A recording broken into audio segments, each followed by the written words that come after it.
Hello, and welcome to the Heroes of IT podcast brought on by Automox.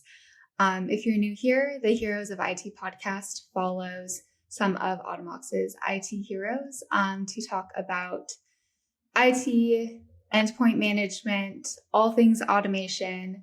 And this week we are focusing on the concept of maturity journeys, how to reach maturity in your IT and IT operations journey, which is obviously no small feat. So we have brought on our guest, Zac Turner from Degreed. Welcome, Zac. I'm glad to have you here today. Yeah, glad to be here. Thanks for the invite.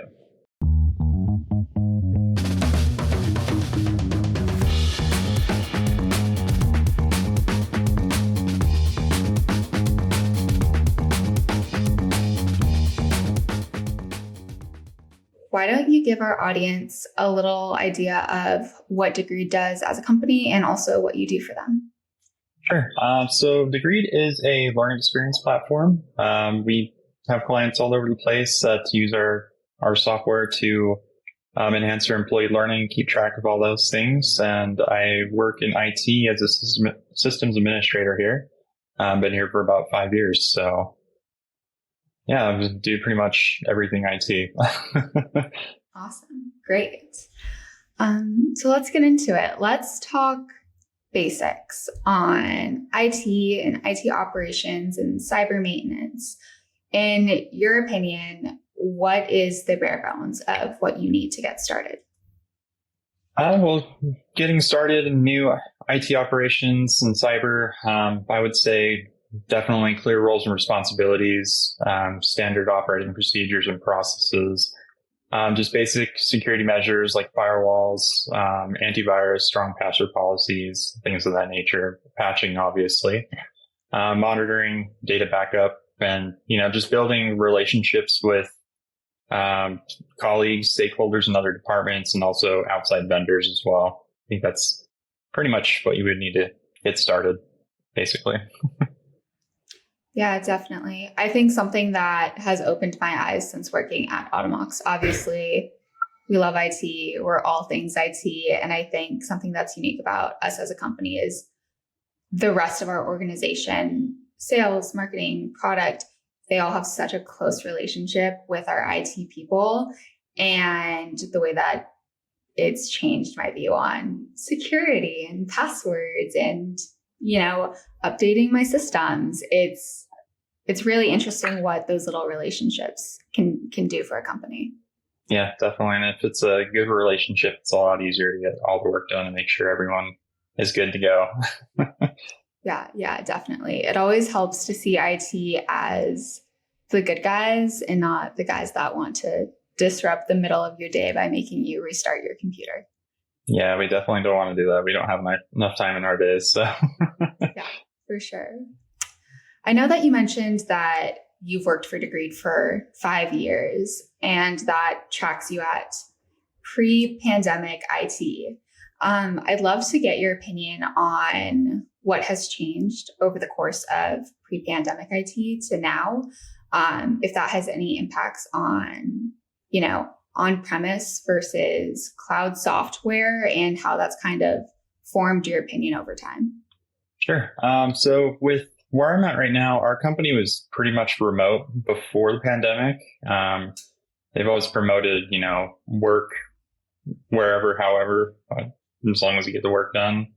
That type of fast going work. But going from where I previously worked more like on-prem traditional IT where Active Directory is hosted in the building or somewhere. It's been a pretty big shift, and I've seen a lot of different companies moving from more of a traditional on-premise solution to like a hybrid or cloud. And honestly, I think it's for the better. It's a lot more scalable and it's easier to troubleshoot as, the world has moved from the traditional in-office, in chairs there to more spread out across the globe like our company is. It's a lot more scalable in my opinion, and I welcome it. Yeah, definitely. Okay, so I'm going to give you a hypothetical. Say that you're starting from scratch with endpoint management. Where do you start? What do you set to accomplish in 6 months, in 9 months, in a year? And why are you picking those goals? Like, what makes them so important to the goal of endpoint management? Sure. Well, starting out within 6 months, my goals would be to create processes, establish procedures, just get a good handle on the environment, what it looks like, what tools are out there, what people are going to be using, endpoints and equipment, like if they're using a laptop from home or if they're in an office with a desktop, things like that, routers, firewalls in offices, and things of that nature. And within a year, I would say just building out those established processes, procedures with identified pain points, whether it's from things that the IT department is seeing or from users putting up and complaining about, things like that. Just building off that to, mitigate any potential threats, vulnerabilities by patching, promoting more of that cross-functional collaboration, like I was saying before, with stakeholders in different departments. Aside from that, I would say probably just enhancing employees' learning, whether it's outside the IT department or within. There's always something changing with technology, so it's good for IT team members to stay ahead of it and be more proactive rather than reactive. Just from there, benchmarking maturity against industry standards, just making sure that you're doing everything you can to stay up to date with those standards that are always changing. Yeah, definitely. As to your first point of finding out what's actually living in your environment, I feel like you occasionally hear horror stories of people coming into a company and there's an entire cache of laptops that they didn't know about, and random computers that haven't been turned on in a year, 2 years, 3 years, and you never know what's lurking there. Yeah, definitely. Powered up in a couple of years.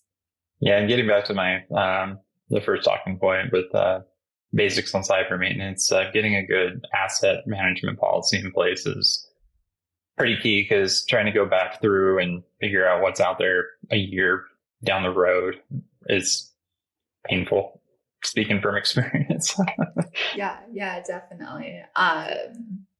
And I feel like that kind of lends a little bit into reporting as well, and having clear reports of what's living where in your environment and who has certain, third-party software and who has the older Macs and things like that, that once you actually have visibility into it, it's a game changer for how you do your workflows moving forward. For sure. Yeah. In your opinion, what differentiates a space from being not very mature to extremely mature, ready to tackle, big projects, ready to respond very quickly to new vulnerabilities that have come out? What are some differences that you see in those teams? There's a few things. There's always going to be a lot of things that differentiates that, but I could say the top probably 3 would be strategy and alignment. In not very mature environments, there is a lack of clear alignment between, IT and other stakeholders, like the rest of the business and their goals. But in a more mature environment, IT is more strategically aligned to support those goals, the business's goals. And, just have that base level support. I know a couple of times you've mentioned bringing in those key stakeholders. Who are some key contacts, in your opinion, for people in IT to try and cultivate across their company? Definitely product and marketing departments, sales for sure, because they talk more outside of the organization than other departments. And I would also say the engineering teams is another, probably the biggest one. Just making sure that they have what they need. As far as like agile speed goes, where they need to push out fixes really quick, get those out there to clients. But also just making sure that they're doing things securely rather than just pushing things out to push them out, Yeah, definitely. Are there any blogs or Reddit threads or, LinkedIn pages that you follow to stay on top of things and to be in the know about, fixes or new ways to do things? Yeah, I follow a bunch of different things, but as far as like people specifically, I follow more of the cyber side, the security side. John Hammond's a big one. I really enjoy watching his videos where he breaks down like malware and things of that nature. Gerald Auger, he's an awesome resource that I haven't been following him for too long, but I've recently found him within the last year, and he's been great. Quite a few subreddits, but probably the biggest one is the sysadmin subreddit, because it's where a lot of us are. We live, and just different threat feeds like Rapid7 and of course Automox. I follow Automox pretty closely. I swear I wasn't trying to get that to be like a shameless plug. I talk to our community and social media manager a lot, and she's always looking for new Reddit threads. I think we also live on the sysadmin Reddit to see what's happening out in the world and to get a taste of the waters. So it's a good resource. Yeah, for sure. I'll definitely have to recommend her those guys that you mentioned earlier. I'm sure she'll love to take a look at their videos. Definitely. Okay, awesome. Well, I think that brings us to the end of our time together. If anyone who is watching is interested in learning more about Automox, hearing a couple more of our customer stories, you can always check out automox.com/resources.